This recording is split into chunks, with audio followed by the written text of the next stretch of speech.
পোস্টে লাইক দেওয়ার কারণে আচ্ছা, আপনাদের ঢাকা বিশ্ববিদ্যালয়ের যে কমিটি দেওয়া হয়েছে, এই কমিটি থেকে পরবর্তীতে ছাত্রলীগের সাথে সংশ্লিষ্ট 6 জনকে কেন বহিষ্কার করতে হয়েছে? বাদ দিয়েছে তো আপনি ঢাকা বিশ্ববিদ্যালয়ের ছাত্র শিবিরের প্রেসিডেন্টকে বাদ দিয়ে দেন, আপনি দিয়েছেন 23 জন ছাত্রলীগের সাথে সম্পর্ক ছিল। না আমরা শুধু ছবি থাকার কারণে বাদ দিয়েছি, তো আপনি পদে থাকার কারণে বাদ দিয়েছেন, আপনি বাদ দিয়ে দেন। পদে থাকার জন্য ছিল তো। আসসালামু আলাইকুম প্রিয় দর্শক, শুভেচ্ছা সহ মাহবুব সৈকত প্রত্যেককে আমন্ত্রণ জানাচ্ছি মাই টিভি সংলাপে। দর্শক, আপনারা জানেন যে আমরা মাই টিভি সংলাপে সমসাময়িক এবং গুরুত্বপূর্ণ বিষয় নিয়ে আলোচনা করি। আজ আমরা আলোচনা করব বাংলাদেশের আগামীর রাজনীতি কিংবা আগামীর বাংলাদেশ নিয়ে, এবং সেই আগামীর বাংলাদেশ যারা নেতৃত্ব দিবেন তারা নিশ্চয়ই এবং নিঃসন্দেহে আপনারা জানেন এখনকার যারা ছাত্র সংগঠনগুলোর নেতৃত্ব দিচ্ছেন তাদের দিকেই তাকিয়ে আছে আগামীর বাংলাদেশ। আমরা কথা বলবো বাংলাদেশের বর্তমান ছাত্র রাজনীতি নিয়ে, কি ভাবছেন তারা, আগামী বাংলাদেশ এগিয়ে নিয়ে যাওয়ার জন্য তাদের চিন্তা কি, সে বিষয়গুলো আমরা জানার চেষ্টা করব যে সকল বিষয়ে তাদের মধ্যে 5 আগস্টের আগে যে ঐক্যবদ্ধতা ছিল সেই ঐক্যবদ্ধের জায়গায় মাঝে মাঝে শুনতে পাই যে এই সংগঠনগুলোর কিছুটা নিজেদের দূরত্ব তৈরি হচ্ছে। কেন তৈরি হচ্ছে, সমাধানের পথ কি, এই বিষয়গুলো নিয়ে আমরা কথা বলবো। স্টুডিওতে উপস্থিত রয়েছেন বাংলাদেশের অন্যতম দুটি প্রধান ছাত্র সংগঠনের দুজন সিপাহ সালার আমরা বলবো। একজন হচ্ছেন, বাম পাশে পরিচয় করিয়ে দিচ্ছেন, জাতীয়তাবাদী ছাত্র দলের সাধারণ সম্পাদক নাসিরউদ্দিন নাসির। স্বাগত জানাচ্ছি নাসির আপনাকে। এবং ডান পাশে রয়েছেন বাংলাদেশ ইসলামী ছাত্র শিবিরের সেক্রেটারি জেনারেল নুরুল ইসলাম সাদ্দাম, আপনাকেও স্বাগত জানাচ্ছেন। আমি প্রথমেই যেতে চাই নাসিরউদ্দিন নাসির, আপনার কাছেই যেতে চাই। সেটি হচ্ছে যে গতানুগতিক প্রশ্ন না করে একটি জায়গায় যেতে চাই, তা হচ্ছে যে 5ই আগস্টের আগে একটা প্রেক্ষাপট ছিল, নিঃসন্দেহে সেখানে আপনি স্টুডিওতে এর আগে এসে সেই বিষয়গুলো বলেছেন যে ছাত্র রাজনীতি বিভিন্ন কারণে শিক্ষার্থীদের মন থেকে উঠে যাচ্ছিল। 5 আগস্টের পরে প্রায় 5 মাস অতিবাহিত হলো, ছাত্রদের মধ্যে বা শিক্ষার্থীদের মধ্যে কি ছাত্র রাজনীতির আগ্রহটা কিছুটা কি বেড়েছে মনে করছেন? আপনাকে ধন্যবাদ জানাচ্ছি। আসলে যেটি মনে হচ্ছে সেটি হচ্ছে 5ই আগস্ট ছাত্র জনতার গণ অভ্যুত্থান এক ধরনের মার্জিন করেছে ছাত্র রাজনীতির ভবিষ্যতের কর্ম পরিকল্পনা বা ভবিষ্যতের ছাত্র রাজনীতি কিভাবে চলবে সেটি 5ই আগস্ট ছাত্র জনতার গণ অভ্যুত্থান বিশেষ করে 5ই আগস্ট একটা নির্ধারণ করে দিয়েছে। সেটি হচ্ছে যে গতানুগতিক যে রাজনীতি, বিশেষ করে গত 15.5 বছর ধরে খুনি সংগঠন, যে সংগঠন ইতিমধ্যে সন্ত্রাস বিরোধী আইনে নিষিদ্ধ হয়েছে, সেই সংগঠন বাংলাদেশের ছাত্র রাজনীতিকে যেভাবে বিভাজিত করেছে, বিশেষ করে জোর করে মিছিলে নেওয়া, গেস্টরুম নির্যাতন, পিটিয়ে মানুষ মেরে ফেলা, দর্শন, চুরি, চিন্তায়, ডাকাতি, যেরকম নেতিবাচক রাজনীতি তৈরি করেছে, তার বিপরীতে 5ই আগস্ট ছাত্র জনতার গণ অভ্যুত্থান একটি ইতিবাচক রাজনীতির শুভ সূচনা করেছে। এবং 5ই আগস্ট ছাত্র জনতার গণ অভ্যুত্থান পরবর্তী সময়ে আমরা বাংলাদেশের ক্যাম্পাসগুলোতে এখনো পর্যন্ত যে জোর করে মিছিলে নেওয়ার একটি ঘটনাও আমরা গণমাধ্যমে দেখিনি, এবং গেস্টরুম নির্যাতনের যে ভয়াবহতা গত 15.5 বছর ধরে প্রচলিত ছিল, সেটি বাংলাদেশের ছাত্র রাজনীতি থেকে একদম চিরতরে বিদায় হয়েছে বলে আমরা মনে করছি। সেই জায়গা থেকে আমরা মনে করছি যে 5ই আগস্ট পরবর্তী সময়ে শিক্ষার্থীরা ছাত্র রাজনীতিতে একটি আস্থার জায়গা ফিরে পাচ্ছে। সেখানে বাংলাদেশের ছাত্র সংগঠনগুলো নিশ্চয়ই শিক্ষার্থীদেরকে উদ্বুদ্ধ করছে তাদের স্ব ছাত্র সংগঠনের রাজনীতিতে আবেদন জানানোর জন্য। এবং বাংলাদেশ জাতীয়তাবাদী ছাত্র দল মনে করছে যে 21 শতক উপযোগী একটি মেধাভিত্তিক ছাত্র রাজনীতি বিনির্মাণে আমরা বাংলাদেশের সাধারণ শিক্ষার্থীদেরকে আমাদের রাজনীতির অংশীদারিত্ব করতে চাই, যেখানে শুধুমাত্র সাধারণ শিক্ষার্থীদের স্বার্থকে প্রাধান্য রেখে বাংলাদেশ জাতীয়তাবাদী ছাত্রদল ভবিষ্যৎ রাজনীতি তৈরি করার জন্য আমরা বদ্ধপরিকর রয়েছি। নাসির, আপনি বলছেন যে আগামী প্রজন্মের জন্য আপনারা পাশে থাকবেন, ছাত্রদের ইস্যু নিয়েই কথা বলবেন। এটি তো বিগত সরকারের ছাত্র সংগঠন একই বয়ানটা আসলে রেখেছিল, তাহলে আস্থার যে জায়গা, সে আস্থার জায়গায় কি করে নিবে আসলে? না, আমরা যেটি মনে করছি সেটি হচ্ছে গত 15.5 বছর ধরে খুনি সংগঠন, যে সংগঠন ইতিমধ্যে নিষিদ্ধ হয়েছে, যেটি আমরা বলেছি, সেই সংগঠনের সন্ত্রাসীরা বিভিন্ন ক্যাম্পাসে যে দখলদারিত্ব রাজনীতি করেছে, সেটি তো গত 5ই আগস্ট ছাত্র জনতার গণ অভ্যুত্থানের পরবর্তী সময়ে আমরা দেখিনি। এবং শিক্ষার্থীরা যারা গত 15.5 বছর ধরে বিভিন্ন সময় বঞ্চিত হয়েছে বিভিন্ন গণতান্ত্রিক আন্দোলন করতে গিয়ে, সেই শিক্ষার্থীরা এখন একটি আস্থার জায়গা ফিরে পেয়েছে। এবং 5ই আগস্ট ছাত্র জনতার গণ অভ্যুত্থান পরবর্তী সময়ে ক্যাম্পাসগুলোতে তাদের স্বাভাবিক রাজনীতি কার্যক্রম একটি স্বাভাবিক অবস্থায় রয়েছে, ক্লাসে শিক্ষার্থীরা ফিরে যাচ্ছে, পরীক্ষায় অংশগ্রহণ করছে, এক ধরনের পাঞ্চঞ্চলতা ফিরে পেয়েছে। এবং বিভিন্ন আবাসিক হলগুলোতে যে ন্যায্যতার ভিত্তিতে বা বিশ্ববিদ্যালয়ে প্রচলিত যে নিয়ম রয়েছে সেই নিয়মের ভিত্তিতে শিক্ষার্থীরা সিট পাচ্ছে। সুতরাং আমরা মনে করছি শিক্ষার্থীরা একটি আস্থার জায়গায় আস্তে আস্তে ফিরে পাচ্ছে। আমি বলছি না একদম রেডিক্যাল সবকিছু পরিবর্তন হয়ে গেছে গত 5 মাসে। আমি মনে করছি একটি ধারা চলমান রয়েছে এবং সেই ধারাতে বাংলাদেশ জাতীয়তাবাদী ছাত্রদল শিক্ষার্থীদের পাশে রয়েছে এবং ভবিষ্যতে পাশে থাকতে চাই বলে আমরা মনে করছি। ইতিবাচক ভাবে আগাচ্ছে, জি, তাই তো? আগাচ্ছে। আমি নুর ইসলাম সাদ্দাম আপনার কাছে আসি। আপনি এই ছাত্র সংগঠনটির নবনির্বাচিত সেক্রেটারি, এবছরই হলেন মনোনীত। যাই হোক, আমরা দেখেছি সেটি হচ্ছে যে কাছাকাছি প্রশ্ন, তারপরও একটু বলি। সেটি হচ্ছে যে আপনার এই যে আমরা যখনই এখানে বসি জাতীয় রাজনীতিবিদদের নিয়ে যারা আগে ছাত্র সংগঠনের নেতৃত্ব দিয়েছিলেন, তারা সবসময় বলেন যে সোনালী অতীত, সেই অতীতটা এখন নাই। আগের ছাত্র সংগঠন, ছাত্র কার্যক্রম, ছাত্র সংগঠনগুলোর মধ্যে এখন আর সেই ছাত্র সংগঠনের কার্যক্রম নেই। এই বক্তব্যের সাথে আপনি কতটুকু একমত? জি, ধন্যবাদ জানাচ্ছি আপনাকে। সিচুয়েশন তো বিগত 15 বছর যে অবস্থা ছিল তাতে এই প্রশ্নটা আসা স্বাভাবিক, কারণ হল দখল, ছিনতাই, বাণিজ্য, টেন্ডারবাজি, মানে সকল অপকর্মের সাথেই ছাত্র সংগঠন যারা ওইখানে স্টেক হোল্ডার ছিল দীর্ঘদিন ধরে ক্যাম্পাসগুলো, তারা জড়িত ছিল। সুতরাং সাধারণ ছাত্র এবং মানুষদের মধ্যে এক ধরনের নেগেটিভ ইমেজ ক্রিয়েট হয়েছে যে ছাত্র রাজনীতি প্রয়োজনীয়তাটা আসলে কি। ছাত্র রাজনীতি যদি এমন চাঁদাবাজি, টেন্ডারবাজি, হল দখল এগুলোই হয়, তাহলে এর কোনো প্রয়োজনীয়তা তারা ফিল করছে না। এ কারণেই সাধারণ ছাত্ররা 5 আগস্ট যে গণ অভ্যুত্থান ছাত্র জনতার হয়েছে, এর অন্যতম একটা কারণই ছিল এই দেশ থেকে এই জাতীয় ট্রমাগুলো, এই জাতীয় নেগেটিভ ইমেজগুলো দূর করতে হবে, বৈষম্যহীন একটি সোসাইটি তৈরি করতে হবে। তো 15 বছর ধরে আপনারা এটা শুনেছেন, এটা শোনাটাই স্বাভাবিক, কারণ ছাত্র রাজনীতি যেমন হওয়া উচিত ছিল তার নেগেটিভ স্রোতে তারা চলে গিয়েছে। তো আমরা যেটা দেখছি, বা 1977 সালে ইসলামী ছাত্র শিবির যখন প্রতিষ্ঠা হয়, এক ঐতিহাসিক চাহিদাকে সামনে রেখেই ইসলামী ছাত্র শিবির তার যাত্রা শুরু করে। এবং সে সময় ক্যাম্পাসগুলোতে অস্ত্রের যে ঝনঝনানি আমরা দেখেছি, প্রচন্ড পরিমাণে দাপটের সাথে বাম রাজনীতির অঙ্গনগুলো তারা কাঁপিয়েছে, হত্যা করেছে, রক্ত চক্ষু দেখিয়েছে সাধারণ ছাত্রদের। এই জায়গা থেকে পুনর্গঠনের জন্য ধারাবাহিকভাবে যেভাবে ছাত্র সংগঠন কাজ করা দরকার ছিল সেটা করে নাই, অথবা করতে দেয়া হয়নি, বা ছাত্র সংগঠন যারা ক্ষমতায় থাকে তাদের ছাত্র সংগঠনটি ক্যাম্পাসে একক আধিপত্য বিস্তারের জন্য সকল অপকর্মের সাথে তারা যুক্ত ছিল। আপনারা কোনটায় ছিলেন, করেননি না করতে দেওয়া হয়নি? প্রথমত আমাদের এরকম কোনো সিচুয়েশনই তৈরি হয়নি, আর দ্বিতীয়ত আমরা এই জাতীয় রাজনীতির সম্পূর্ণ বিপরীত। 5 আগস্টের পর থেকে যে গঠনমূলক কাজগুলো, যার মাধ্যমে ছাত্রদের মধ্যে একটা ইমেজ ক্রিয়েট হয়েছে, আপনারা দেখেছেন সকল কার্যক্রম ইসলামী ছাত্র শিবির পরিচালনা করার চেষ্টা করছে। ছাত্ররা যে জিনিসগুলো নিয়ে নেগেটিভ ইমেজ ক্রিয়েট হয়েছে, অর্থাৎ যেটাকে বলছে মূল দলের পারপাস সার্ভ করার জন্য ক্যাম্পাসগুলোতে মিছিল, মিটিং অথবা পোস্টারিং বা অন্য বিষয়গুলো, এগুলো ছাত্ররা সাধারণভাবে চাচ্ছে না। ইসলামী ছাত্র শিবির তার সেই জায়গা থেকে যথেষ্ট চেষ্টা করেছে, এবং পূর্বেও ছাত্র শিবিরের এই কর্মকাণ্ডগুলো আমাদের প্রতিষ্ঠার পর থেকে 48 বছর পার হতে যাচ্ছে, বা 48তম প্রতিষ্ঠা বার্ষিকী সামনের মাসে আমরা পালন করব। আমাদের কর্মকাণ্ডগুলো ছাত্র সংশ্লিষ্ট এবং সবসময় গঠনমূলক ছিল। 5 আগস্টের পরে আমরা সায়েন্স ফেস্ট করেছি বিশাল আকার, এবং আমরা জুলাই অভ্যুত্থান নিয়ে চিত্র প্রদর্শনী করেছি। আমরা এখন নববর্ষ উৎসব করছি, প্রত্যেকটি ক্যাম্পাসে ছাত্রদের মাঝে একটা ভালো সাড়া পড়ছে, মানে হাজার হাজার লক্ষ লক্ষ ছাত্র উপসে পড়ে আমাদের এগুলো অ্যাকসেপ্ট করছে। আমরা চেষ্টা করছি যে এর মাধ্যমে একটা পজিটিভ ইমেজ স্টুডেন্টদের মধ্যে, যে স্টুডেন্ট রাজনীতির আসলে দরকারটা কি, বুদ্ধিভিত্তিক জায়গা, এবং মূল স্ট্রিমের রাজনীতিতে স্টুডেন্ট পলিটিক্স যারা করে তারা কন্ট্রিবিউশন রাখতে পারে। আগে ছাত্র রাজনীতির উপর সাধারণ ছাত্রছাত্রীরা আগ্রহ হারিয়ে ফেলেছিল, তাই তো? বিগত 15 বছরের বিষয়টা ছিল। আপনাদের ব্যাপারেও আগ্রহ ছিল না তাদের? আমরা তো আমাদের কোনো কর্মকাণ্ডই করতে পারি নাই 15 বছর ধরে। আমাদের যেটা হলে ছাত্র শিবিরের সাথে সংশ্লিষ্ট আছে এমন ধরে পিটিয়ে তাকে হত্যা করে ফেলা হচ্ছে। ছাত্র শিবির করতে পারে এই ট্যাগ দিয়ে তাকে পিটিয়ে আবরার স্টাইলে আবরারকে হত্যা করা হয়েছে, হিন্দুদেরকে পর্যন্ত রক্ষা করা হয়নি। আমাদের হামলা মামলার তো শেষ নেই। আমরা অনেক পুরনো এই আলোচনা, তারপরও পুরনো কাসন্দি মাঝে মাঝে আমরা যেহেতু স্টুডিওতে এসেছি সেই জন্য, মানে আপনাদের প্রতিও আস্থা, বা আপনারা নেই অথবা আপনারাও সামনে ছাত্রদের যেতে পারেননি, সেজন্যই কি বৈষম্য বিরোধী ছাত্র আন্দোলনের ব্যানারে ছাত্র সংগঠনগুলো আপনারা দায়িত্ব পালন করছিলেন? আপনাদের বিভিন্ন এখন যারা নেতা তাদেরকে দেখেছি যে ছাত্র সংগঠনের সমন্বয়কের ভূমিকা পালন করছিলেন। ক্যাম্পাসগুলোতে তো তখন ছাত্র দলেরও ভূমিকা রাখার সুযোগ ছিল না, ছাত্র শিবিরেরও রাখার সুযোগ ছিল না, বা আরো অনেক ছাত্র সংগঠনগুলোর ক্ষেত্রে এটা ছিল না।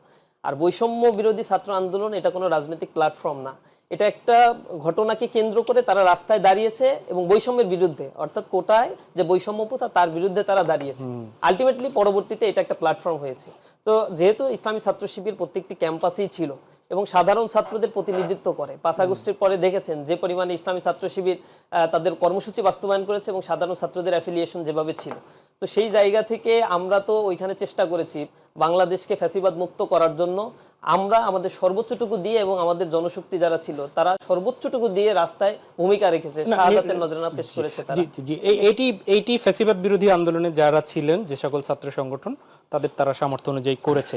তাহলে ওখানে যোগ দেয় কি আপনাদের সাংগঠনিক সিদ্ধান্তের আলোকে ছিল, নাকি ব্যক্তিগতভাবে তারা যুক্ত হয়েছিলেন ওখানে?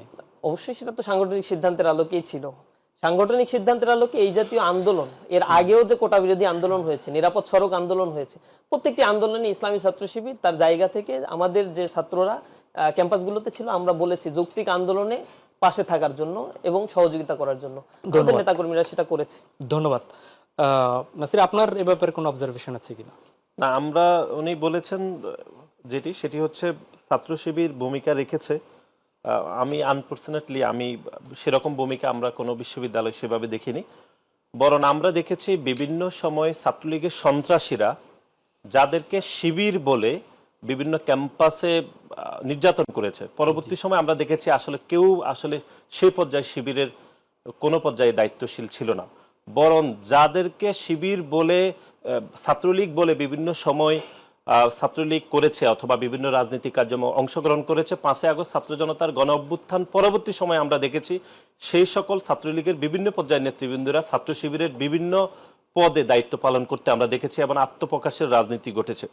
আমি যদি একদম মোটা দাগে বলি, সহজ করে, তাহলে হচ্ছে এই যে আবরারের হত্যাকাণ্ড যেটি বলেছেন, সেই সহ বাংলাদেশের প্রত্যেকটি যে ক্যাম্পাসগুলোতে ছাত্রলীগ শিবির বলে যাদেরকে নির্যাতন করেছে তারা কেউ পরবর্তী সময় আমরা দেখিনি শিবির করেছে, বরং যারা ছাত্রলীগ করেছে বিভিন্ন পর্যায়ে বিভিন্ন সময়ে তারা 5 আগস্ট ছাত্র জনতার গণ অভ্যুত্থান পরবর্তী সময় আমরা দেখেছি আত্মপ্রকাশের মাধ্যমে শিবিরের রাজনীতি করেছে।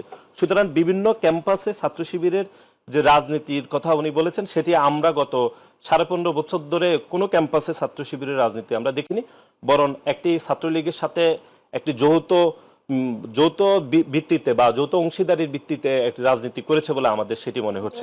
এখানে আমি একটু প্রশ্ন করি, সেটি হচ্ছে যে এই পর্যবেক্ষণটা কি আপনারা বিশ্ববিদ্যালয় বা প্রতিষ্ঠানের বাহির থেকে অবজার্ভ করেছেন, না আপনারাও আসলে হলের ভিতরে কিংবা বিশ্ববিদ্যালয়ের ভিতরে অবস্থান করে দেখতে পেয়েছেন যে ওনাদের মধ্যে সম্পর্কটা কি?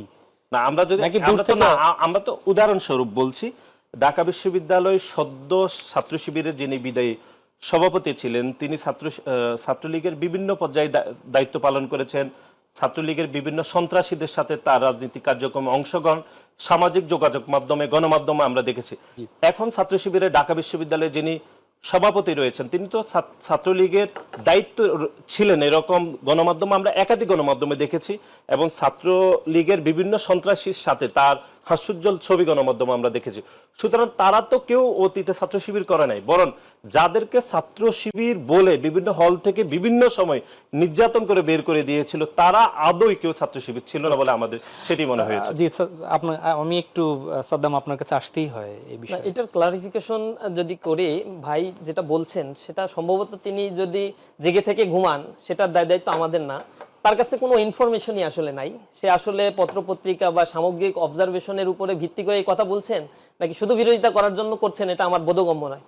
ইসলামী ছাত্র শিবিরের সাবেক কেন্দ্রীয় সভাপতি ছিলেন সিরাজুল ইসলাম ভাই বুয়েটের, তাকে কিভাবে নির্যাতন করছে ছাত্রলীগ এইটা তো প্রকাশ্যে মিডিয়াগুলোতে আসছে, এরপরেও যদি তার চোখ বন্ধ থাকে, এটা হচ্ছে কেন্দ্রীয় সভাপতির ক্ষেত্রে ঘটনা, আর অধস্তনদের হাজার হাজার লক্ষ লক্ষ ঘটনা রয়েছে। না, আপনি ঢাকা বিশ্ববিদ্যালয়ের যে দুইজনের কথা বলছেন তাদের কথা বলুন।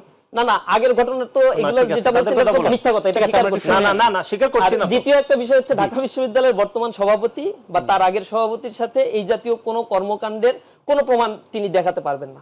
প্রথমত হচ্ছে যিনি বর্তমান সভাপতি রয়েছেন তিনি হলের ছাত্র শিবিরের ওইখানে হচ্ছে হলের ডিবেট ক্লাবের প্রেসিডেন্ট ছিলেন এবং ডিবেট ক্লাবের প্রেসিডেন্ট হওয়ার সুবাদে তৎকালীন সময়ে ছাত্রলীগের সাথে বিভিন্ন ইস্যু নিয়ে ডিবেট ক্লাবের মাধ্যমে ডিবেট ক্লাবের কারণেই যেতে হয়েছে। এটা ছাত্র দলের ক্ষেত্রে এই ঘটনা বা এই রয়েছে। না, আপনি ভুল বলছেন।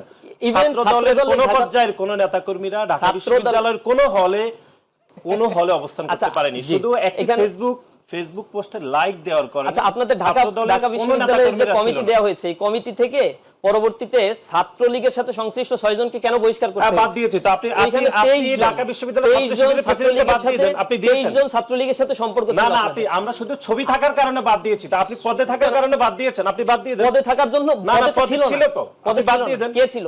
না ছিল না। আপনি এখনকার বাদ ছাত্র দেওয়ার শিবিরের- মাধ্যমে আমি আপনি বলছি শুনেন, আপনি আমি বাদ বলি, দেওয়ার আপনি মাধ্যমে এটা প্রমাণ করছেন যে আসলেই তারা ছাত্রলীগ করতো।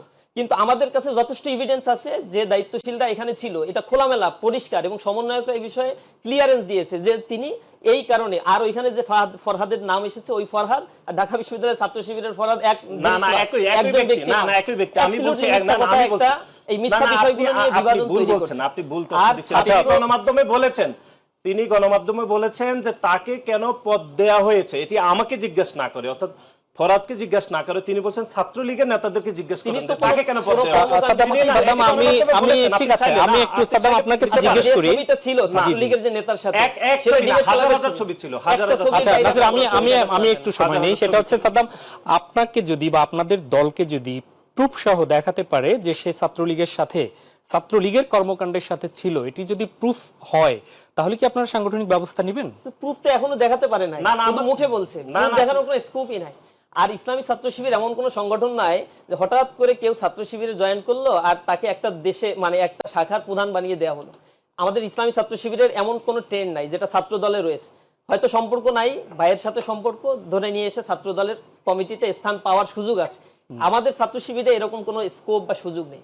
তো দীর্ঘ সময় ধরে ইসলামী ছাত্র শিবির করতে হয়, এবং এইটা একটা আদর্শিক সংগঠনের নাম। আদর্শকে যে গ্রহণ করতে পারে সেই ইসলামী ছাত্র জি, শিবির করতে পারে। আমরা ফিরবো, আমরা তবে আমরা একটা একটু শেষ করে দিচ্ছি। সেটি হচ্ছে উনি বলেছেন ছাত্র দলের যে 6 জনকে আমরা ঢাকা বিশ্ববিদ্যালয়ে আমরা পরে অব্যাহতি দিয়েছি, তাদের বিভিন্ন সময় তাদের ছবি বা তাদের সংস্পর্শে ছাত্রলীগের বিভিন্ন সময় ছিল, সেজন্য আমরা বাদ দিয়েছি। কিন্তু কেউ পূর্বে ছাত্রলীগ করেছে বা পদ ছিল এরকম কিন্তু ছিল না। আমরা শুধুমাত্র ছাত্রলীগের সাথে সামাজিক যোগাযোগ মাধ্যমগুলোতে আমরা দেখেছি ছবি ছিল এজন্য বাদ দিয়েছি। কিন্তু ছাত্র শিবিরের ঢাকা বিশ্ববিদ্যালয়ে এখন যিনি সভাপতি রয়েছেন তিনি গণমাধ্যমে বলেছেন যে কেন তাকে ছাত্রলীগের পদ দেয়া হয়েছে সেটি আমাকে জিজ্ঞেস না করে ছাত্রলীগের নেতাদেরকে জিজ্ঞেস করুন। এই একটি বাক্যই তো প্রমাণ করে যে তিনি ছাত্রলীগের দায়িত্বে ছিলেন, সুতরাং তাকে বাদ দেন আপনারা। এই বাক্য কোথা থেকে প্রমাণ করবে এটা? উনি ঢাকা বিশ্ববিদ্যালয়ের আমি সংবাদ সম্মেলন করে বলেছেন, এইটা প্রসঙ্গ ইনি ঢাকা বিশ্ববিদ্যালয়ের টিএসসিতে আমি একটা বলেছেন, নাসির তিনি বলেছেন একটা তো। প্রশ্ন করি। এক মিনিট সময় আমরা দিয়ে দেখেছি আমি একটু বিগত বিরতিতে যেতে 10 হবে। বছরের মধ্যে আপনাদের ঢাকা বিশ্ববিদ্যালয়ে যে মিছিলগুলো হয়েছে সেখানে 10 জন 15 জনের বেশি না, আমরা না, দেখি নাই। আপনি ভুল তো হঠাৎ দেখেছেন, করে না, না। আপনি 100-150 জনের কমিটি না, না, থেকে পেলেন। আপনি ভুল দেখেছেন। তার মানে 10-15 এই লোকগুলো কিভাবে কোথায় দেখেছেন? ছিল? না, না। এগুলো তো ছাত্রলীগের মধ্যেই ছিল, শুনেন। পরবর্তীতে তারা আসছে এবং 29 জনের সাথে এদের সংশ্লিষ্টতা পাওয়া গিয়েছে। আমি বলছি। 6 জনকে আপনাকে বহিষ্কার করতে হয়েছে। আপনি তার মানে আপনি ঢাকা বিশ্ববিদ্যালয়ের ছাত্র শিবিরের প্রেসিডেন্ট আগের প্রেসিডেন্টকে বহিষ্কার করেন, তারা নিজেরা স্বীকার করেছে। আমরা এই আলোচনা একটু বিরতিতে যেতে হচ্ছে। সাবেক জি, জি। সভাপতি তিনি বলেছেন যে কৌশল হিসাবে তাদের সংগঠন থেকে কৌশল হিসাবে না, এটা রিউমার ছাত্রলীগের স্ক্যানারে রাজনীতি, ধরা, রিউমার এটা মিথ্যা কথা, মিথ্যা প্রচার করা হয়েছে। কথা শুনছিলাম বাংলাদেশ ইসলামী ছাত্র শিবিরের সেক্রেটারি জেনারেল নুরুল ইসলাম সাদ্দামের কাছ থেকে। ফিরছি বাংলাদেশ জাতীয়তাবাদী ছাত্র দলের সাধারণ সম্পাদক নাসিরউদ্দিন নাসির আপনার কাছে।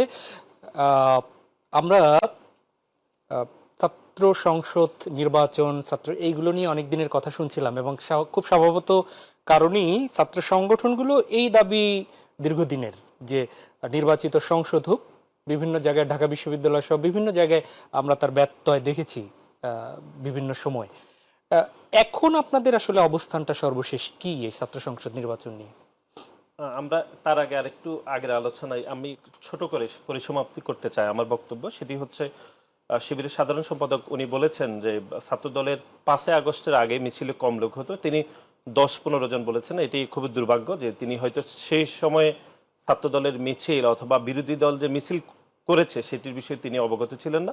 আমরা বলছি সংখ্যাটা হয়তো 10-15 নয়, এটি অবশ্যই 70-80 জন বা এই সংখ্যার মধ্যে ছিল। তখন রাজনৈতিক পরিবেশ ছিল না, আপনি জানেন, ক্যাম্পাসগুলোতে। সে অবস্থাতে এর বেশি লোক নিয়ে অথবা এই বেশি নেতাকর্মী নিয়ে মিছিল করা আমাদের সম্ভব ছিল না। 5 আগস্ট ছাত্র জনতার গণ অভ্যুত্থান পরবর্তী সময় এখন স্বাভাবিক সময় উপনীত হয়েছে, রাজনৈতিক সচেতনতা বেড়েছে, এই জন্য অবশ্যই লোক বেশি হচ্ছে।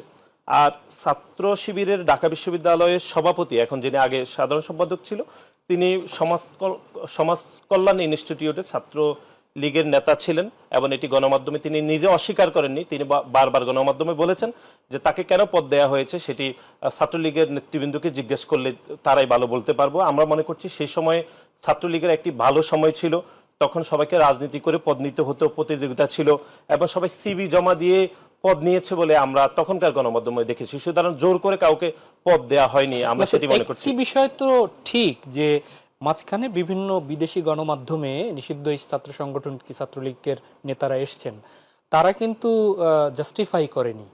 মানে এখন ছাত্র শিবিরের সভাপতি যিনি আছেন তাকে কিন্তু তাদের নেতা বা বলে এটা কি বলে তারা কোনো নিশ্চিত করেছে যে হ্যাঁ উনি ছাত্রলীগ করেছেন?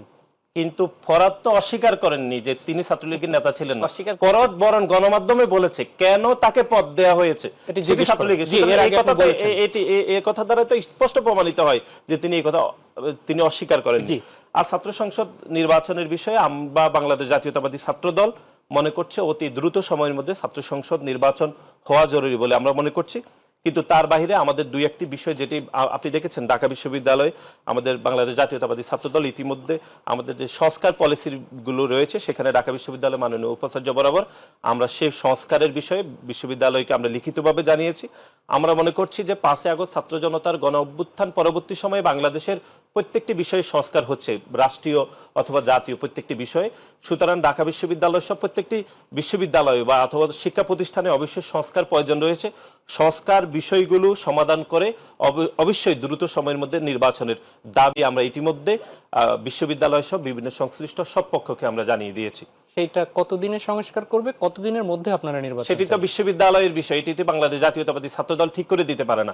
আমরা মনে করছি ছাত্র সংসদ নির্বাচন কবে হবে, কোন তারিখে হতে পারে, কোন সময়টি উপযুক্ত, এটি বিশ্ববিদ্যালয় নিজেরাই ঠিক করবে। কিন্তু আমরা বাংলাদেশ জাতীয়তাবাদী ছাত্রদল আমাদের পক্ষ থেকে আমরা সংস্কারের বিষয়ে ঢাকা বিশ্ববিদ্যালয়কে লিখিত জানিয়েছি। আগামী কয়েকদিনের মধ্যে আমরা জাহাঙ্গীরনগর বিশ্ববিদ্যালয়ের মাননীয় ভিসি বরাবর আমরা আমাদের লিখিত বক্তব্য জানিয়ে দেব। তারা নিশ্চয়ই বাংলাদেশ জাতীয়তাবাদী ছাত্রদল একটি বড় সংগঠন এবং সংস্কারের বিষয়ে অন্য সংগঠনগুলো যারা গত 15.5 বছর ধরে প্রকাশ্যে গণতান্ত্রিক আন্দোলন করেছে, খুনি হাসিনার বিরুদ্ধে প্রকাশ্যে রাজনীতি করেছে, তারাও সংস্কারের বিষয়ে তাদের রূপরেখা দিয়েছে। নিশ্চয়ই ঢাকা বিশ্ববিদ্যালয়, জাহাঙ্গীরনগর বিশ্ববিদ্যালয়ের মাননীয় উপাচার্য সহ যারা প্রশাসনে রয়েছে তারা প্রত্যেকটি সংস্কারকে গুরুত্ব দিয়ে ছাত্র সংসদ নির্বাচন দ্রুত সময় করবে বলে আমরা আশাবাদী। ধন্যবাদ। আমি আপনার কাছে আসি একই প্রসঙ্গে আপনাদের ছাত্র দৃষ্টিভঙ্গি। সংসদ নির্বাচনের ব্যাপারে আমরা তো পরিষ্কার, ছাত্র সংসদ নির্বাচন যত দ্রুত সম্ভব ছাত্রদের দাবি রয়েছে এটা দিতে হবে। বিশেষ করে জাহাঙ্গীরনগর বিশ্ববিদ্যালয় তাদের একটি রোড ম্যাপ ঘোষণা করেছে। ঢাকা বিশ্ববিদ্যালয়ের ছাত্র সংগঠনগুলোর কাছ থেকে নীতিমালার যে পরিবর্তন বা সংস্কারের বিষয়ে দাবিগুলো তারা ইতিমধ্যেই নিয়েছে এবং কয়েকটি ছাত্র সংগঠন ইতিমধ্যে সংবাদ সম্মেলন করে দিয়েছে। ইসলামী ছাত্র শিবির তার প্রস্তাবনাগুলো দিয়েছে। আমরা আশা করি খুব দ্রুত সময়ের মধ্যে এটা নিয়ে বসে অংশীজনদের মাধ্যমে যাদের কাছ থেকে প্রস্তাবনা নেওয়া হয়েছে তাদের কাছ থেকে এই প্রস্তাবনার ভিত্তিতে তারা একটি সংস্কার করে নির্বাচন দিবে এবং এই সংস্কারটা এত লং টাইম হবে না, অথবা আমরা যে সংস্কার দিয়েছি এটা সংস্কার করার জন্য অনেক বেশি সময়ের প্রয়োজন হবে না। আশা করি অল্প সময়ের মধ্যেই। কি সংস্কারের আমরা কি মোটা দাগে কিছু আমরা দর্শকদের এখানে শুনুন। ডাকসুর ক্ষেত্রে কতগুলো বিষয়, যেটা হচ্ছে 19 সালে যে নির্বাচনটি হয়েছিল ডাকসুতে, সেই নির্বাচনে সে সময় কিছু সংস্কার করে এখানে মুক্তিযুদ্ধের অনেক বিষয়গুলো, শুধুমাত্র মুক্তিযুদ্ধের চেতনা বা আর একটা বিষয় হচ্ছে ফ্যাসিবাদের যারা দোষর ছিল তাদের তাদের পজিটিভ হয় এমন বিষয়গুলো ইনক্লুড করেছিল। সেখানে সংস্কারে আমরা অনেকগুলো কথা বলেছি যে এখানে 24-এর গণ অভ্যুত্থানের স্পিরিট, মুক্তিযুদ্ধ, 47-এর এই দেশের যে প্রেক্ষাপট তৈরি হয়েছিল, ধারাবাহিক সকল আন্দোলনগুলোকে এখানে অগ্রাধিকার দিতে হবে। এবং আরো কয়েকটা বিষয়, যেমন ভিসি যিনি আছেন ঢাকা ইউনিভার্সিটির, তিনি অনির্বাচিত, কিন্তু তাকে সেখানে এমন পাওয়ার দেওয়া হয়েছে যে কোনো সময় তিনি ডাকসু যে কমিটিটা ভেঙে দিতে পারবেন। একটা অনির্বাচিত একজন ব্যক্তির হাতে এই পরিমাণ ক্ষমতা, এটা হ্রাস করার প্রয়োজন। এই জাতীয় অনেক বিষয়গুলোকেই তুলে ধরা হয়েছে, এটি গণমাধ্যমেও আমরা দিয়েছি, সবকিছু আপনাদের কাছেও রয়েছে। জি, আপনাদের প্রস্তাবনায়, সংস্কার প্রস্তাবনায় কি আসছে, কোনোটা কি মিল আছে? না, আমরা ঢাকা বিশ্ববিদ্যালয় ছাত্র দলের পক্ষ থেকে যে প্রস্তাবনা দেওয়া হয়েছিল সেগুলোতে আমরা রেডিক্যাল কিছু চেঞ্জের কথা আমরা বলেছি। বিশেষ করে আমরা যেটি সবচেয়ে বেশি গুরুত্ব দিয়েছি সেটি হচ্ছে ঢাকা বিশ্ববিদ্যালয় ছাত্র সংসদ, যেটি একটি সামাজিক এবং সাংস্কৃতিক একটি পট পরিবর্তনে ঢাকা বিশ্ববিদ্যালয় গুরুত্বপূর্ণ ভূমিকা পালন করে। সেই ডাকসুকে যিনি সভাপতিত্ব করেন তিনি ঢাকা বিশ্ববিদ্যালয়ের মাননীয় উপাচার্য, তিনি পদাধিকার বলে করেন। আমরা সেটির বিষয়ে আমরা আমাদের লিখিত প্রস্তাবনায় বলেছি যে এবার অন্তত 5ই আগস্ট ছাত্র জনতার গণ অভ্যুত্থান পরবর্তী সময়ে যেহেতু সংস্কারের বিষয়ে বিভিন্ন পক্ষ থেকে ইতিবাচক ধারণা দেওয়া হচ্ছে, সেজন্য আমরা সভাপতির পদটি ঢাকা বিশ্ববিদ্যালয়ের সাধারণ শিক্ষার্থীদের থেকে নির্বাচিত করার জন্য আমরা ঢাকা বিশ্ববিদ্যালয় মাননীয় উপাচার্যকে আমরা লিখিত দিয়েছি।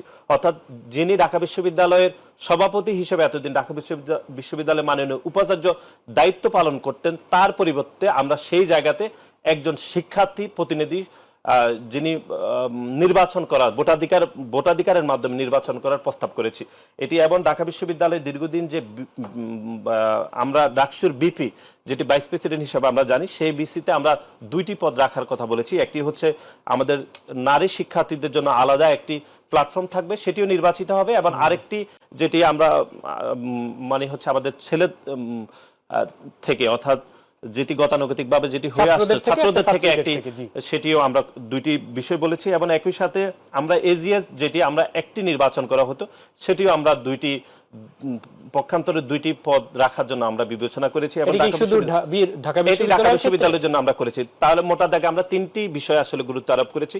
একটি হচ্ছে ঢাকা বিশ্ববিদ্যালয়ের ডাকসুকে যিনি নিয়ন্ত্রণ করেন অথবা তার অনেক বেশি ক্ষমতা দেওয়া হয়েছে, ডাকসুকে পরিবর্তন অথবা চাইলে ডাকসুর বিপিকে বাতিল করে দেওয়া যে একটি অপরিসীম ক্ষমতা তাকে দেওয়া হয়েছে, সেই ডাকসুর সভাপতির পদটি বিলুপ্ত করে ঢাকা বিশ্ববিদ্যালয়ের শিক্ষার্থীদের মাধ্যম থেকে নির্বাচন করার আমরা দাবি জানিয়েছি। তাহলে আগে তো ডাকসু কিংবা ছাত্র সংসদে ভিপি সর্বোচ্চ পদ ছিল, এরপর কি তাহলে সভাপতি আলাদা সর্বোচ্চ পদ হবে? বিশ্বের অনেক উন্নত দেশে এবং ইউরোপ আমেরিকার প্রায় প্রত্যেকটি বিশ্ববিদ্যালয়ে আসলে যে ছাত্র সংসদ নির্বাচন সেটি আসলে প্রেসিডেন্ট অথবা সভাপতির পদে নির্বাচন হয়।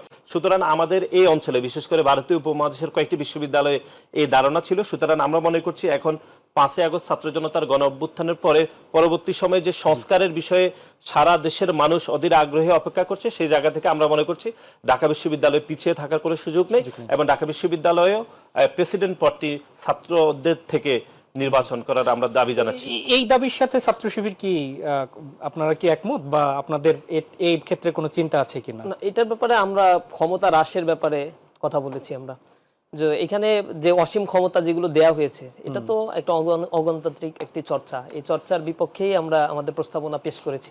এখানে আরো কয়েকটি পদ বৃদ্ধি করা, ডাকসুতে 19 সালে যেই প্রস্তাবনাটা 14টি পদের কথা বলা হয়েছিল, এর পূর্বের চাইতে 3-4টি পদ বাড়ানো হয়েছে। এর বাইরেও আরো কিছু পদের ব্যাপারে আমরা প্রস্তাবনা দিয়েছি। এরকম আরো গঠনতান্ত্রিক অনেক বিষয়গুলোতে ক্ষুদ্র ক্ষুদ্র কিছু পরিবর্তন এবং মোটা দাগেও কিছু পরিবর্তনের কথা বলেছি। জি নাসির, আপনার কাছে একটু আসি, তারপর আপনার কাছে আসবো। সেটি হচ্ছে যে আপনারা 2টি গুরুত্বপূর্ণ পদে আপনারা নারীদেরকে অন্তর্ভুক্ত করতে চাচ্ছেন, এটি ম্যান্ডেটরি আপনারা করতে চাচ্ছেন। তো সেই নারীদের মধ্য থেকে আমরা সাম্প্রতিক সময় দেখেছি যে ছাত্র রাজনীতির নারীর আগমনটা কম। আপনাদের মিছিল মিটিংয়েও আমরা হয়তো গণমাধ্যম কর্মী হিসাবে খুব বেশি যে দেখছি একটা সময় 10 বছর তা না, সেখান থেকে এরকম যোগ্য নেতৃত্ব কি আসলে পাবেন? না, আমরা মনে করছি যে এটি আপনি খুবই যৌক্তিক বলেছেন যে আমরা যে সেই তুলনামূলক যে নারীদের অংশগ্রহণ সেটি বাংলাদেশের প্রত্যেকটি রাজনৈতিক সংগঠনগুলোতে এটি কম হচ্ছে বা ধীরে ধীরে হ্রাসও পাচ্ছে, কিন্তু আমরা মনে করছি তারপরেও একটি আশাবাদ জায়গায় আমাদেরকে আলটিমেট যেতেই হবে। সুতরাং আমরা মনে করছি শিক্ষার্থীদের মধ্যে, বিশেষ করে নারী শিক্ষার্থীদের মধ্যে নেতৃত্বের জায়গাটা বিকশিত করতে হবে এবং অংশীদারিত্বের জায়গাটা আরো বৃদ্ধি করতে হবে। সেই জায়গা থেকে আমরা মনে করছি নারীদের জন্য আলাদা পথ থাকলে নারীরা রাজনীতির বিষয়ে একটি ইতিবাচক ধারণা প্রকাশ করবে। এবং পুরো বাংলাদেশে আপনি জানেন যে 2000 যে সর্বশেষ যে জাতীয় নির্বাচন অনুষ্ঠিত হয়েছিল, একটি অবৈধ ভুয়া নির্বাচন, সেখানেও আমরা দেখেছি বাংলাদেশের মোট ভোটারের প্রায় 52% আসলে নারী ভোটার। এবং ঢাকা বিশ্ববিদ্যালয় সহ ইভেন জাহাঙ্গীরনগর বিশ্ববিদ্যালয় মোট শিক্ষার্থীদের আসলে বেশি সংখ্যক শিক্ষার্থী 50-এরও অধিক শিক্ষার্থী আসলে নারী শিক্ষার্থী। সুতরাং নারীদেরকে এক ধরনের পিছিয়ে দেওয়ার প্রবণতা পুরো সমাজ ব্যবস্থার মধ্যে রয়েছে, সেই জায়গাটা একটি পরিবর্তনের দরকার রয়েছে। আপনি ঠিকই বলেছেন যে আমাদের ছাত্রদলও নারীদের অংশগ্রহণ আনুপাতিক হারে কম, কিন্তু আমরা আমাদের জায়গাটা আমরা বৃদ্ধি করতে চাই, নারীদের জন্য একটি উন্মুক্ত জায়গা তৈরি করে দিতে চাই। সেজন্য আমরা 2টি পদে একদম স্পেসিফিক ভাবে নারীদের অংশগ্রহণ বৃদ্ধি করার জন্য আমরা ঢাকা বিশ্ববিদ্যালয়ের শিক্ষার্থীদের প্রতি আমরা আমাদের প্রস্তাবনা রেখেছি। আমি একটু এই প্রসঙ্গে আসি সাদ্দাম, সেটি হচ্ছে যে তারা বলেছেন যে নারীদের অংশগ্রহণ কম, কিন্তু ছাত্র শিবিরের কমিটি আমরা সম্প্রতি দেখেছি সেখানে তো কোনো নারী নেতৃত্ব নেই। তাহলে আপনারা এই যে পদগুলোতে ছাত্র সংসদ নির্বাচনে আপনারা নারীদের কোথা থেকে পাবেন বা আপনাদের কি করে এই যদি এই পথ এটা মেনে নেওয়া হয় তাহলে সেই নির্বাচনে আপনাদের কারা অংশগ্রহণ করবে? এখানে প্রথমত হচ্ছে ডাকসুতে যে পদগুলো সংস্কারের কথা আমরা বলেছি তার মধ্যে দুইটা পদ অন্তর্ভুক্তকরণের কথা বলা হয়েছে। একটা হচ্ছে নারী এবং সমতা বিষয়ক সম্পাদক, যেটা ইসলামী ছাত্র শিবির প্রস্তাব করেছে। আরেকটি হচ্ছে ধর্ম এবং সম্প্রীতি বিষয়ক সম্পাদক, এই দুটি অ্যাড করার কথা। আর নারীদের ব্যাপারে আমি যতটুকু জানি বা আপনারাও জানেন, কোনো ছাত্র সংসদ নির্বাচনে কোনো দল তো প্যানেল দেয় না, এটা তো ছাত্ররা প্যানেল দেয় এবং হলগুলো থেকে ছাত্রীরা তারা দাঁড়াবে, ছাত্র হল থেকে ছাত্ররা দাঁড়াবে, এইভাবে করেই নির্বাচন হবে। অবশ্যই সেখানে ইসলামী ছাত্র শিবিরের যদি সমর্থন দেওয়ার প্রয়োজন হয় আমরা সেখানে নারীদের সমর্থন দিব। এর পূর্বেও ছাত্র সংসদ ইলেকশন 90-এর দশকে অনেকগুলো ইলেকশন ইসলামী ছাত্র শিবির বিভিন্ন বিশ্ববিদ্যালয়ে করেছে এবং প্যানেল সহ সেখানে বিজয় অর্জন করেছে। একইভাবে নারীদের ক্ষমতায়নের ব্যাপারগুলো আমরা মনে করি ইসলামী ছাত্র শিবিরের সিস্টেম হচ্ছে এই সংগঠনটি ছাত্রদের দ্বারা গঠিত প্রতিষ্ঠা লগ্ন থেকে। নারীদের ইকুয়াল পাওয়ার যেটি আমরা বিশ্বাস করি যে নারী এবং পুরুষের যে প্ল্যাটফর্মটি, অর্থাৎ যে ছাত্র সংগঠনগুলো এক্সিস্ট রয়েছে বাংলাদেশে, আমি একটা ছাত্র সংগঠনের ক্ষেত্রেও দেখি নাই যে তাদের কেন্দ্রীয় সভাপতি কোনো নারী থেকে হয়েছে যারা নারীদের ব্যাপারে বলে। আমাদের স্পষ্ট বক্তব্য হচ্ছে নারীদের আলাদা প্ল্যাটফর্ম থাকা উচিত এবং সেখানে তাদের নেতৃত্ব তারাই নির্বাচিত করবে, তাদের আলাদা একটি সংগঠন থাকতে হবে। আপনারা কোথায় পাবেন? আপনাদের নারীদের আনতে হলে আপনাদের সিস্টেমের মধ্যে নারী সংশ্লিষ্ট সকল কার্যক্রম ইসলামী ছাত্র শিবির, ইনিশিয়াল যে কার্যক্রমগুলো এগুলো ইসলামী ছাত্র শিবির করে এবং ইসলামী ছাত্র শিবিরের সমর্থক যে কেউ হতে পারে, এতে কোনো বাধা নেই। আমাদের সংবিধানে বলা হয়েছে যে নেতা হতে পারে না শুধু। হ্যাঁ, এটা হচ্ছে শুধু ছাত্রদের জন্য রিজার্ভ করা। ইসলামী ছাত্র সংগঠন ছাত্রীদের জন্য আলাদা কোনো উইং আছে? ইসলামী ছাত্র শিবিরের নেই, তবে ছাত্রীদের নিজস্ব সংগঠন আছে, তারা সেখানে করতে পারে অথবা নিজেরা তৈরি করবে। এটাতেই আমরা বেশি ইনফ্লুয়েন্স করি বা আমরা মনে করি এটাই যুক্তিসঙ্গত হওয়া উচিত। মানে আপনি বলেন যে উইন আছে, যদি স্বীকার করেন সেখানে নামটা কি আপনি মানে বলতে কি কোনো কারণে দ্বিধাগ্রস্ত নাকি বলতে চাচ্ছেন না? আমি কোন ছাত্রী সংগঠন এগুলোকে বা অন্য কোন সংগঠনকে প্রমোট করার জন্য এখানে এই বিষয়টি বলবো না। তবে আমাদের ইসলামী ছাত্র শিবিরের ছাত্রী সংশ্লিষ্ট যে সংগঠন বা এই বিষয়টি ইসলামী ছাত্র শিবিরের নেই। তবে কোন ছাত্রী যদি নেতৃত্বের আসনে আসতে চায় তাহলে আমরা বিশ্বাস করি তাদের নির্দিষ্ট একটা আলাদা প্ল্যাটফর্ম থাকা উচিত এবং সেটা আছে। আপনাদের ইসলামী ছাত্রী সংস্থা এটা তো এটা ক্যাম্পাসে কাজ করে। আমাদের ইডিওলজির সাথে তো তারা মিলে কাজ করে, জামাতের সাথে অ্যাটাচড হয়ে জামাতের ইডিওলজি বা ইসলামিক ফিলসফি তারা ধারণ করে। সেটি আপনার ক্লিয়ার করতে আমরা জামাত ইসলামের ব্যাপারে যেমন ক্লিয়ার না, তাহলে অন্য ছাত্র সংগঠনগুলো সেটি বিষয়ে আমরা ইসলাম নিয়ে কাজ করে অনেক ছাত্র সংগঠন রয়েছে, অনেক ছাত্রী সংগঠন রয়েছে। তো আমরা নির্দিষ্ট কাউকে তো প্রমোট করি না। আমরা যেহেতু অটোনোমাস একটা পার্ট, আমাদের কার্যক্রম এবং সবকিছু হচ্ছে ভিন্ন, সুতরাং ইসলামী ছাত্র শিবির কোনো নির্দিষ্ট একটাকে ব্র্যান্ডিং করে বা সেই ছাত্র সংগঠন বা ছাত্রী প্ল্যাটফর্ম গুলোকে ব্র্যান্ডিং করা আমাদের মানে কাজের আওতায় নয়। আমরা যদি তাদের অমত থাকে তাহলে বিরতিতে যেতে হচ্ছে, তারপরে আবার ফিরছি। নাসিরউদ্দিন নাসির, সাধারণ সম্পাদক বা জাতীয়তাবাদী ছাত্র দলের। নাসির, আমাদের হাতে সময় খুব বেশি পাবো না, আমি একটু বলতে চাই 5 আগস্টের আগে যে একসাথে আপনারা বৈষম্যের বিরুদ্ধে লড়লেন, ফ্যাসিবাদ বিদায় করার জন্য লড়লেন, সেই ঐক্যটা ছাত্র সংগঠনগুলোর মধ্যে জাতীয় সংগঠনগুলোর সাথে কতটা জরুরি এবং সেগুলো আপনারা বাংলাদেশের মানুষ সেই ঐক্যটা কি আগামীতে দেখবে? আমরা তো মনে করছি যে ঐক্য হওয়া খুবই প্রয়োজন এবং 5 আগস্ট ছাত্র জনতার গণ অভ্যুত্থানের পূর্বে যে একটি ছাত্র সংগঠনগুলোর মধ্যে যে একটি অভূতপূর্ব ঐক্য হয়েছে, সেই ঐক্যকে বিনষ্ট করার জন্য বিশেষ করে এখনকার যারা বৈষম্য বিরোধী ছাত্র আন্দোলনের নেতৃবৃন্দরা রয়েছে, যদিও তারা এখানে উপস্থিত নেই, তাদের অনেক ধরনের খামখেয়ালিপনা এবং অনেকটা ক্রেডিট নেওয়ার রাজনীতির কারণে বিভাজনের সূত্রপাত হয়েছে বলে আমরা মনে করছি। এবং কি জন্য হচ্ছে সেগুলো আমরা বারবার আসলে গণমাধ্যমে বলেছি। বিশেষ করে আপনি দেখেছেন যে এই গণ অভ্যুত্থান পরবর্তী সময়ে অনেকগুলো সংস্কারের পলিসি হয়েছে জাতীয়ভাবে, সেই সংস্কারগুলোতে শুধুমাত্র বৈষম্য বিরোধী ছাত্র আন্দোলনের একটি প্ল্যাটফর্ম থেকে ছাত্র প্রতিনিধি নিয়োগ দেওয়া হয়েছে এবং গণপ্রজাতন্ত্রী বাংলাদেশ সরকারের প্রধান উপদেষ্টার সহিত যে ছাত্রদের প্রতিনিধি হয়ে যারা সাক্ষাৎ করেছে সেটিও শুধুমাত্র বৈষম্য বিরোধী ছাত্র আন্দোলনের প্ল্যাটফর্ম থেকে তারা দেখা করেছে এবং প্রেস নোট দেওয়া হয়েছিল প্রধান উপদেষ্টার দপ্তর থেকে যে পুরো ছাত্রদের প্রতিনিধি হয়ে তারা দেখা করেছে। এটি খুবই উদ্বেগ এবং উৎকণ্ঠার বলে আমরা মনে করছি। এবং এই গণ অভ্যুত্থান পরবর্তী সময়ে বাংলাদেশ জাতীয়তাবাদী ছাত্র দলের যেই অবস্থান সেটি হচ্ছে আমরা মনে করছি যে একটি ইতিবাচক রাজনীতির যে ধারা চলমান রয়েছে, সেখানে আমরা বাংলাদেশের প্রত্যেকটি ছাত্র সংগঠন যারা প্রকাশ্যে গণতান্ত্রিক আন্দোলন করেছে খুনি হাসিনার বিরুদ্ধে, তাদের একটি ঐক্যবদ্ধ আচরণ আমরা প্রত্যাশা করি। প্রত্যাশা করছে ছাত্রদল, এই প্রত্যাশা অক্ষুণ্ণ রাখার নিশ্চয়ই ছাত্রদলের একার দায়িত্ব না। ছাত্র শিবিরের সাধারণ সম্পাদক হিসেবে আপনারা সেই মানে সংকল্প আপনাদের কতটা আছে ঐক্যবদ্ধ থাকার? ধন্যবাদ। এখানে ঐক্যর প্রশ্ন আসে কোনো একটা পারপাসকে সামনে নিয়ে, মানে ঐক্যবদ্ধ হব কি কারণে? ফ্যাসিবাদ তো আপনারা তাড়ালেন, আগামী ফ্যাসিবাদ তাড়ানোর ক্ষেত্রে ঐক্যটা খুব প্রয়োজন ছিল। 5 আগস্টের পরবর্তী প্রত্যেকটি ছাত্র সংগঠন তার নিজ নিজ এজেন্ডাগুলো নিয়ে কাজ করছে, তার সংগঠন গোছানো এবং ছাত্র সংগঠন হিসেবে তাদের যে ইন্টারনাল এক্সটার্নাল কাজগুলো সেগুলো করছে। আবার যদি দেশের প্রয়োজন হয়, হোপফুলি আবার এমন ছাত্র সংগঠনের প্ল্যাটফর্ম গড়ে উঠবে যেখানে সকল ছাত্র সংগঠন একসাথে মিলেই এই দেশের জন্য, জাতির কল্যাণের জন্য কাজ করবে এবং এটা খুবই প্রয়োজন, একটা দেশের জন্য প্রয়োজন। কারণ আমরা এই দেশের জনগণ, এই দেশের সামগ্রিক ভালো এবং মন্দের বিষয়গুলোর সাথে আমাদের জীবনের দৈনন্দিন জীবন আচরণ জড়িত। সুতরাং একটি ঐক্য যদি আমাদের দেশের জন্য কল্যাণকর হয়, শিক্ষাঙ্গনগুলোকে সুন্দর রাখার জন্য কল্যাণকর হয়, অবশ্যই সেই ঐক্যগুলো প্রয়োজন। আমরা এই ব্যাপারে সর্বদাই একমত এবং ঐক্যের মাধ্যমে একটি সুন্দর ইনক্লুসিভ একটি বাংলাদেশ, একটি চমৎকার একটি বাংলাদেশ আমরা গড়ে তুলবো, এটা অবশ্যই আমরা চাই। ধন্যবাদ নাসির। আপনার কাছে একটু যাই, একটু ব্যতিক্রম প্রশ্ন করি। এতক্ষণ আলোচনা করলেন আপনাদের বন্ধু প্রতিম বলেন অথবা সহযোদ্ধা এক ছাত্র সংগঠনের একজনের এখানে সেক্রেটারি জেনারেল আছেন, আপনিও সাধারণ সম্পাদক।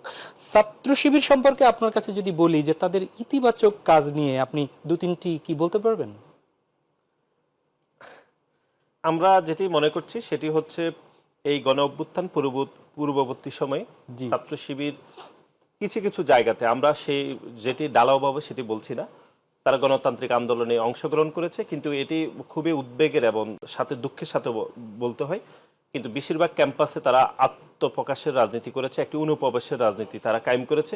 এই জায়গা থেকে অবশ্যই তাদের বের হয়ে একটি গণতান্ত্রিক রাজনীতি করা উচিত এবং সেটি অবশ্যই প্রকাশ্যের রাজনীতি করা উচিত বলে আমরা মনে করছি। সেটি আমরা বিভিন্ন সময় আপনাদের পক্ষ থেকে শুনেছি। আমরা সুনির্দিষ্ট শুনতে চাই, একটা লোকের দোষ গুণ নিয়েই সংগঠন থাকে। আমরা যদি বলতে চাই যে হ্যাঁ, ছাত্র দলের সভাপতির চোখে কি ছাত্র শিবিরের কোনো গুণ আছে এরকম 1, 2, 3টা? আমরা তো বলেছি যে হচ্ছে অনেকগুলো ক্যাম্পাসে তারা গণতান্ত্রিক আন্দোলনে অংশগ্রহণ করেছে এবং শিক্ষার্থীদের অধিকারের জন্য তারাও সচেষ্ট ছিল। কিন্তু এর বাইরে আমরা যেটি মনে করছি সেটি হচ্ছে একটি অনুপ্রবেশের রাজনীতি তারা কায়েম করেছে বাংলাদেশে, যেটি হওয়া কোনোভাবে উচিত ছিল না এবং এই অনুপ্রবেশের রাজনীতি কায়েম করতে গিয়ে সাধারণ শিক্ষার্থীদের জীবন বিপন্ন করেছে। আমার সেটি মনে হচ্ছে। আমি ঠিক ছাত্র শিবিরের সেক্রেটারি জেনারেল, ছাত্রদল সম্পর্কে ইতিবাচক আমি 2-3টি কথা শুনতে চাই আপনাদের কাছ থেকে। ছাত্রদলের তো অনেক দোষের মধ্যে কিছু গুণের কাজ তো তারা করেছেই, তো এগুলোতে অ্যাপ্রিসিয়েশন করার মতো। প্রত্যেকটি ক্যাম্পাসে তারা 5 আগস্টের পরে আমরা দেখেছি ছাত্রদের কাছে গিয়েছে, তাদের লিফলেট 31 দফার যেটি তাদের নেতা তারেক রহমানের পক্ষ থেকে তারা বিতরণ করেছে, সুন্দর একটি বাংলাদেশ গঠনের প্রতিশ্রুতি তারা দিয়েছে। দ্বিতীয়ত তাদের কেন্দ্রীয় সভাপতি বলেছে হল দখল, সিট বাণিজ্য, চাঁদাবাজি, এই কাজগুলো তারা করবে না, এই ব্যাপারে তারা অঙ্গীকারবদ্ধ এবং এইগুলোর ব্যাপারে তারা চেষ্টা করছে। সেন্ট্রাল বডি বিচ্ছিন্ন অনেক ঘটনাই ঘটছে, আজকেও যেমন অস্ত্রসহ ময়মনসিংহ মহানগরীর যুগ্ম সম্পাদক বুলবুলকে গ্রেপ্তার করেছে, সেখানে কয়েকজন এসআই আহত হয়েছে গ্রেপ্তার করতে গিয়ে। তো এই ঘটনা হচ্ছে বিচ্ছিন্ন ঘটনা, লোকাল পর্যায়ে ঘটছে। তবে ইতিবাচক অনেক কার্যক্রমই ছাত্র দলের রয়েছে যেগুলো আমরা অ্যাপ্রিসিয়েট করি। ছাত্রলীগ সম্পর্কে আগামী যখন আপনি যাবেন, নিশ্চয়ই গত 15 বছরে ছাত্রলীগের সাথে পাছে বিভিন্ন নেতাকর্মী ছিল, তো তাদের ব্যাপারে আপনাদের মনোভাব কি? আগামীতে এই ছাত্ররা যারা নেতা ছিল না কিন্তু তাদের সাথে কর্মী হিসাবে হেঁটেছে, স্লোগানে অংশ নিয়েছে, আগামীতে ক্যাম্পাসে তারা কি করে ছাত্র জীবন শেষ করবে? একদমই 1 মিনিট সময় দিতে পারবো। আমরা মনে করছি যে এই গণ অভ্যুত্থানে যারা সরাসরি ছাত্র জনতার উপর গুলিবর্ষণ করেছে এবং 2000-এরও অধিক যে ছাত্র জনতা খুন হয়েছে, তারা শুধু আইন শৃঙ্খলা বাহিনীর গুলিতে আসলে শহীদ হন নাই, বরং প্রকাশ্যে দিনে দুপুরে খুনি সংগঠন ছাত্রলীগের সন্ত্রাসীরা গুলি করেছে। সেটি সচিত্র প্রতিবেদন আমরা গণমাধ্যমে দেখেছি। সেই সংগঠনের কোনো শীর্ষ নেতৃবৃন্দ অবশ্যই আইনের আওতায় আসা উচিত এবং তাদের বিচার দাবি করছি। এর বাইরে আপনি যেটি বলেছেন সেটি হচ্ছে এটি বিচারিক প্রক্রিয়ার অংশ, এটি আইন শৃঙ্খলা রক্ষাকারী বাহিনী তারাই নির্ধারণ করবে। আমরা ছাত্র সংগঠন হিসাবে এই দায়িত্ব বা এই তারা কিভাবে বাকি জীবন ঠিক করবে এটি দেশের প্রচলিত আইন ব্যবস্থা এবং তাদের উপরে বর্তায় বলে আমরা মনে করছি। জি, আপনাদের মনোভাব জানতে চাচ্ছি। দীর্ঘদিন ধরে ক্যাম্পাসগুলোতে যেহেতু অন্য ছাত্র সংগঠন কাজ করতে পারেনি এবং ফার্স্ট ইয়ারে একটা ছাত্র আসলে তাকে হল পেতে হলে, সিট পেতে হলে ছাত্রলীগ করতে হয়েছে। তো বাধ্য হোক এবং অবাধ্য হয়ে যেভাবেই হোক তাকে ছাত্রলীগের মিছিল মিটিংয়ে যেতে হয়েছে, কিন্তু অকারেন্সের সাথে অনেকেই যুক্ত ছিল না, ইন্টেনশনালি মানুষকে মারে নাই, হত্যাযজ্ঞের সাথে চাঁদাবাজির সাথে জড়িত ছিল না। আমরা মনে করি যারা দোষী এবং এই কার্যক্রম গণহত্যার সাথে জড়িত ছিল, ফ্যাসিবাদ কায়েমের ক্ষেত্রে প্রকাশ্যে ইন্টেনশনালি তারা ইচ্ছা করে আগ্রহ করে কাজগুলো করেছে, প্রশাসন অতি দ্রুত তাদের ব্যাপারে পদক্ষেপ নিবে। এবং আমি আশা করি বিশ্ববিদ্যালয় প্রশাসন এই বিষয়গুলো খতিয়ে দেখার জন্য প্রত্যেকটি বিশ্ববিদ্যালয়ে আলাদা কমিটি করা উচিত। আর যাদের দোষ নেই, যাদেরকে জোরপূর্বক নেওয়া হয়েছে, আমরা অবশ্যই বলবো এই মানুষগুলো যাতে কোনোভাবেই তাদের ছাত্র জীবন হুমকির মুখে না পড়ে, যেহেতু অধিকাংশ ছাত্রকে এই কার্যক্রম বাধ্য হয়ে করতে হয়েছে। আমরা আশা করি এ ব্যাপারে প্রশাসন নির্দিষ্ট একটি কমিটি করে যাচাই বাছাই করে সিদ্ধান্ত নিলে এটি তাদের জন্য কল্যাণকর হবে, যেহেতু তাদের পরিবার তাদের দিকে তাকিয়ে থাকে। অনেক ধন্যবাদ নুরুল ইসলাম সাদ্দাম এবং অসংখ্য ধন্যবাদ নাসিরউদ্দিন নাসির, আপনাদের দুজনকে। প্রিয় দর্শক, এই ছিল আমাদের আজকের আয়োজন, দেখা হবে পরবর্তীতে। আমরাও আপনাদের মতো প্রত্যাশা করি এই প্রজন্ম বা এখনকার শিক্ষার্থী অথবা এই শিক্ষার্থীদের যারা নেতা বসে আছেন প্রত্যেকে গড়ে উঠুক আগামীর কল্যাণমূলক বাংলাদেশের এক একজন দৃঢ় এবং যোগ্য কারিগর হয়ে। আসুন সেই সবাই মিলে একটি কল্যাণমূলক রাষ্ট্র গড়ি এবং সেই রাষ্ট্র গড়তে যে যার জায়গা থেকে একটু হলেও ভূমিকা রাখি। আল্লাহ হাফেজ।